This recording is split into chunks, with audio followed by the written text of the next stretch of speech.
Welcome back from break. Earlier this week, Alex went up to Joondalup to meet with Shane Pickering, who's from Two Halves Football Development, which aims to get kids involved and excited about sports. We're here at Two Halves Football Development to talk to Shane Pickering about how he's innovating soccer training. So what is Two Halves Football Development? So Two Halves Football Development is a applied sports science strength and conditioning business. Basically we're tailored to footballers, but of recently all athletes of all sports. We originally started with just myself and my brother Dean, and the sole reason behind it was we had this huge ambition to basically bridge the gap between Australian football and European football, or mostly the English game, as they're obviously the leaders within the world game. So myself playing and Dean studying, and then me going on to further study as well, we just wanted to apply everything that we've seen overseas to footballers here and see where we can take them. So basically over here there's a lot of football development academies and things like that, which is awesome. We've just seen a lack of physical development of especially youth footballers, and we kind of see that 13 to 17 year bracket is where we fall behind the European game in regards to the physicality of the game. And also meeting the demands that these players need to hit. So when you're covering, 35 kilometres an hour at top speed, you're doing 12 to 15 kilometres in a game, and also taking contacts and things like that, and pivoting and changing direction 800 plus times. It's going to take a toll on the body. So there's a lot of kind of physical preparation that needs to be done with these athletes to not only enhance their performance on the field, but mitigate their risk of injury basically, and longevity within the game, I guess. Okay, so what goes into your training? So we do everything from on and off field strength and conditioning, apply physiotherapy and rehabilitation. We encompass injury preventative strategies. We do recovery and regen programming for athletes. We look at nutrition and psychology for athletes, as that's a huge part that's kind of still working through a lot of development within the world of research, I guess, as we could say. And then obviously combining, the technical and tactical side of the game too. So it's this big overarching or holistic high performance program basically to get the best out of our players. So you work with different age groups. Do you have to scale the programs in that, or is there anything really different between each group? Yeah, 100%. Obviously if you're working, a 7 to 12-year-old kid, there's a lot of development still going on there, and even through, the teens, in comparison to, like pro athletes coming through the door, 18, 19, 20-year-olds, or even, mid 20-year-olds. So there is a big range of players that are coming through our doors, but there's such a lack of physical development with all these players. So you've still got to start with the fundamentals and the basics behind S&C. So you could have a 12-year-old, still at a similar stage of an 18-year-old, and I think that's why we're a little bit behind the European game. So it's nice when we can get players in from a young age and start to see them really progressing through the basics of, soft tissue mobility and activation, and, firing up certain muscle groups to then allow them to perform better, and, getting them into the gym as soon as possible to make them physically stronger and fitter and faster, to match the leaders of the game, which is American college systems and European football. You mentioned like recovery and physio beforehand. How important is recovery? It's something that seems to be often overlooked with training. Yeah. So Australian football is doing a massive thing now to try and get players training and playing a lot more, which is awesome because, for example, someone like Borussia Dortmund, a massive club in the world, they have youth footballers going to school or training, 6 in the morning. They start school around 7.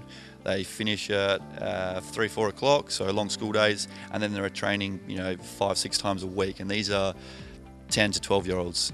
So Australia's really trying to bridge that gap, which is awesome. But on the flip side, we're not applying the physical strength work, and when we do, players that haven't done it for a long time and kind of pushed into all this training so fast, there's a big breakdown of the muscles and a lot of soft tissue and acute and chronic injuries occurring. So recovery is massive to allow these players to, replenish and regenerate from session to session, for then us S&C coaches and obviously the football coaches to get the most out of the players come that next session. So it's a really, really important aspect of the game that we're trying to focus and provide a culture for the players to, take upon themselves. If you had to give any advice to people getting into sport, what would it be? Just play it with the love of the game. There's a lot of expectation now put on players because, like as I said, European clubs are doing so much and generating such amazing, talented athletes that there's a big expectation placed upon these kids from a young age by parents and friends and relatives or whatever it may be. But they then start to lose that enjoyment and enthusiasm and natural passion that should be there. And as it is, it's a game. It's called a game. So go out and enjoy it. Work hard when you're training and things like that, and see where it can take you if that's what you want to do.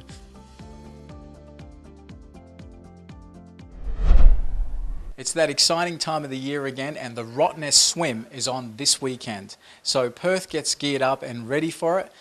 These two wonderful sisters, 14 and 16 years old, are doing the duo swim down to Rottnest. I got to speak to them first thing in the morning in their preparation for this big swim for the weekend. So we're here at City Beach, and in preparation for the Rottnest Swim, I'm speaking to two wonderful young swimmers that are going to be doing the swim this weekend, all the way from Perth to Rottnest. It feels pretty cold outside of the water, but what do you think, girls? Is it warm inside the water? Oh, so warm. It's so nice. I might have to get in there. Yeah, it's really good. What does a morning training session like this entail? Because it's like 6:30 in the morning here. What does it entail? Well, normally we go to the pool and do between 5 and 7 kilometres, depending, sometimes a bit more. And then once a week we try to get out into the ocean just to get a feel for it.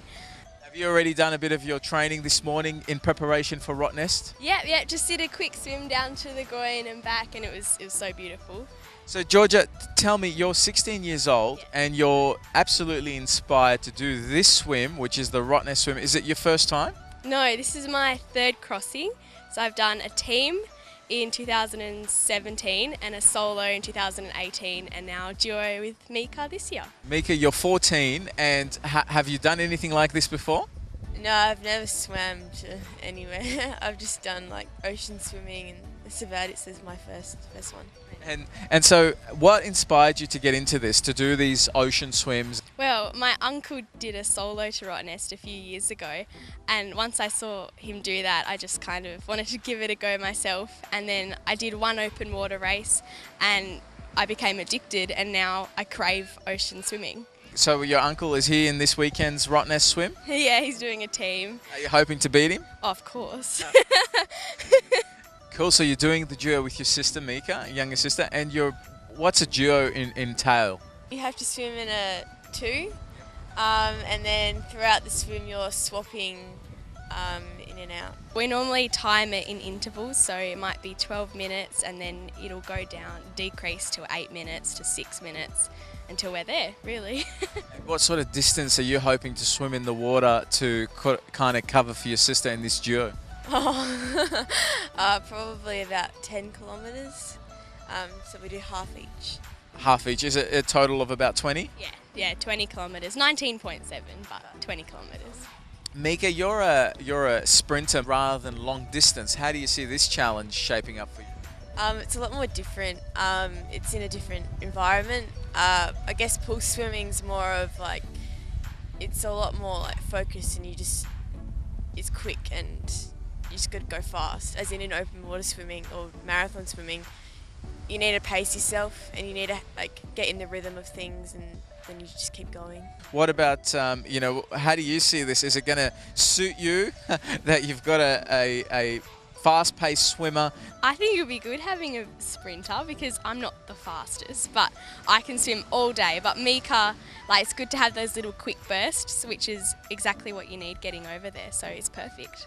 Do you think that this is going to help you set a good pace for getting there before everybody else? Yes, I do. Hopefully.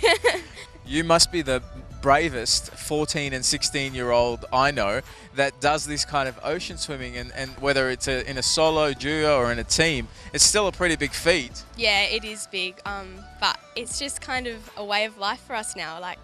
We love it. Yeah. And what is your inspiration? Where do you want to take this? Where do you hope to be one day? I think next year, 100%, I'm going to attempt to cross the English Channel by myself, so that's a bit exciting. I did a team in 2017 with 7 of my friends, and it was such a great experience that I want to go back and try to solo. What's your aim? Where are you hoping to take this? States would be really good. How do you do in those competitions? Are you a champion yet? No, not yet. I need to drop a few seconds off my times, but we'll get there eventually. Mika, what would you say to other young people or young adults that want to get into these long distance swims in the ocean? You got to have a strong mindset, definitely. It's not easy sometimes. It can get like, really scary, but I like it. It's fun. And has it helped the fact that you got your sister in the water with you and that's who you're cheering and supporting? Yeah, definitely. Yep. Awesome.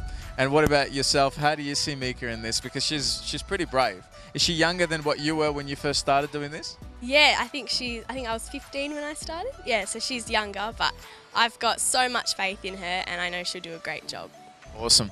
Well, I'll let you get back to your training and I'll see you in the water. Thank you so much. Thank you. I'm Bas Tadros for Undercurrent.